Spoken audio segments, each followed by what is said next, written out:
Hi guys, thank you so much for tuning in to Katima Gaming, and today I want to talk about one of my favorite movies of all time, Ready Player One. Oh my gosh, it was one of the best movies for me personally in 2018, and I actually want to compare it to the book it was based on.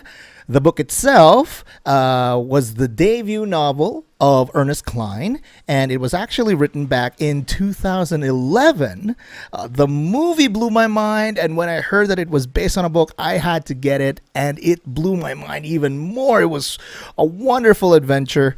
I love the movie and how it dared to be for video gamers. It just goes to show that there are just more video gamers today than ever before, and to the point that there's a market for video gamers in Hollywood. I mean, like, it's just amazing. And of course, we've seen a lot of books based on video games and vice versa today, and they're becoming a very big market. And this novel aims at those, or is aimed to those who play both modern and retro video games. Just so many references. It's just a lot of fun.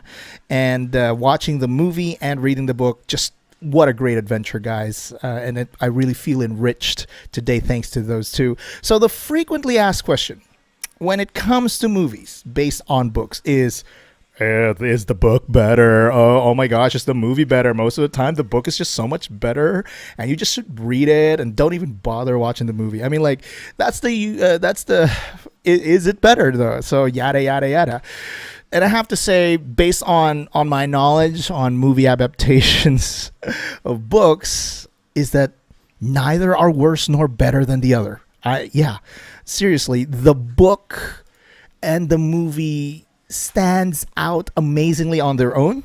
And even if they do have similarities when it comes to plot, they are just so different in tone and in pacing. And it's also not fair to compare these two based on three things that I kind of thought of myself. Number one is time. Obviously, there's just so much you can do with the movie, like 2 or 3 hours. That's as far as you'll go, right? And number two is budget. Of course, Hollywood is a bajillion-dollar industry, but there's got to be a limit, somewhere, right? And number three, when it came to this, is licensing. Now, the book has so much more freedom when it comes to writing about other IPs, while movies have to tread very carefully.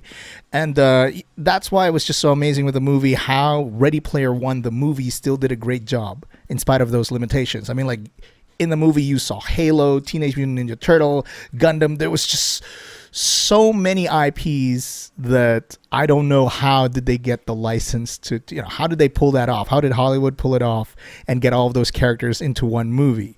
The book, however, has more freedom when it comes to doing that, and it just had so much references to U.S., to American video games and pop culture, all the way to Japanese pop culture and video games. It was just so amazing. So it just was a homage to video gamers. If you've played video games in the 80s and 90s, wow, this has a lot of great nostalgic value.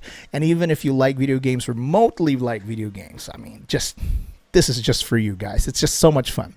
So yeah, all that considered, I don't think it's fair to compare these two, but rather have them complement each other. While the movie is fast-paced and just full of action, the book kind of like expands onto the movie. It takes its time explaining the world of Wade Watts and how desolate the future is, how it's so much darker than in the movie. But reading this, however, I had a big problem with the references because there was just so many that I have never been exposed to, I've never even heard of. So I had to do a lot of Googling while reading the book. Yeah, so that I could just visualize what was going on. For example, Wade Watts would be playing a retro video game, and it was a game I've never heard of. So while he was trying to beat the game, I had a hard time imagining, so he's doing this and that to this retro video game, but I've never heard of it, never seen it. So I had to Google it just so that I'd have a visual guide to see what he was trying to do in the video game. So there were also a lot of references in the book from many different eras and many different countries that I've probably forgotten about. So, I was actually Googling while reading the book at the same time. It was difficult, even for an avid video gamer from the 80s like me.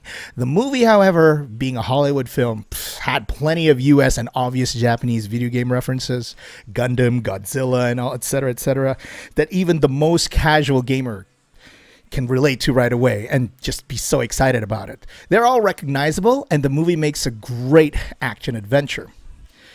However, the movie had, pacing issues. Of course, I understand. It had to move on with the story. It only has 2 to 3 hours, right?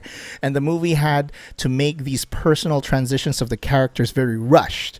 The relationship that the characters had in the movie didn't feel organic to me, and it felt like the story moved forward in a very fast pace to the point that the relationship between one character and another was just shoved at your face, right?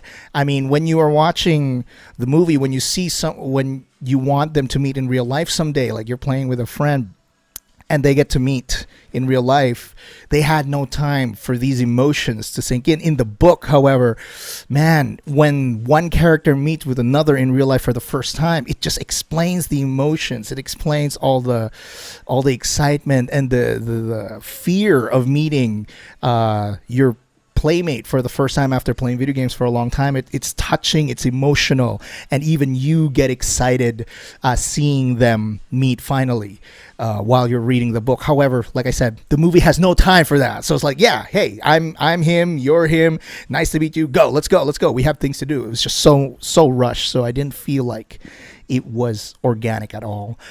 So yeah, in conclusion though, I do believe that the book and the movie go great together. I believe the book is a great supplement to the movie, and the movie serves as a great visual guide to the book. When I was reading this book, of course, I was imagining the characters as they were in the movie. The plot are the same, but the story delivered is just so different. The movie was fast, it was fun. Wade Watts had to always be on his toes, while the book took its time and tried to elaborate the feelings of what Wade Watts had to go through. It was just so much more painful, and you could feel his conviction to the goal that he was trying to achieve. And both serve as a great adventure into video games. And yeah, wow, it truly enriched my life. So yeah, that's all I have to say about it. So tell me what you guys think in the comment section below. Remember to always put spoiler warnings if you're going to talk about the story, both in the book and in the movie. Let's talk about it down in the comment section. What was your favorite part of the book or the movie, or what was the difference you noticed between them? Why is the sky blue?